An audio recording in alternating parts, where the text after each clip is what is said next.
if we look ahead 5 years, how do you think AI will really change the way these services are both designed and delivered? Well, you'd hope that in that stage, in 5 years' time, we will have made that shift from trying to plug AI into existing legacy systems into something that is somewhat more native.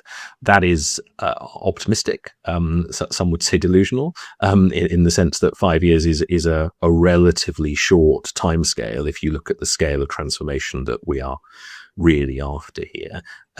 But I think that AI native approach, genuinely personalized, and above all, getting it right. Like that sort of, people can live with ChatGPT hallucinating about sort of insignificant things, and there is an expectation that it will. The government can't hallucinate about your entitlement to benefits, and that's that's the challenge. So in 5 years' time, you really do need there to be a much greater faith in the technology based on it working. And will there still be sort of problems at the frontier? Yeah, of course there will be.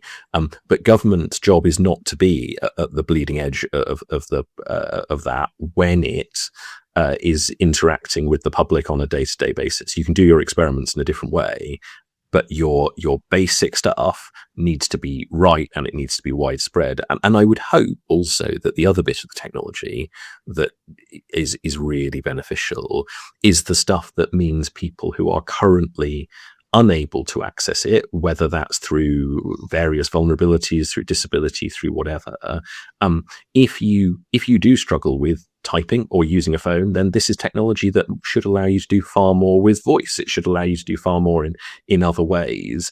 And that would be a huge boon to the government if you could automate some of that stuff, but it would also be a huge boon to them as individuals. So there is a sort of, and I know I'm sort of sounding like a sort of ludicrous optimist at this point, but there is a version of this where not only does it work better than it does currently, but it works better for the people who actually would benefit from it working better most.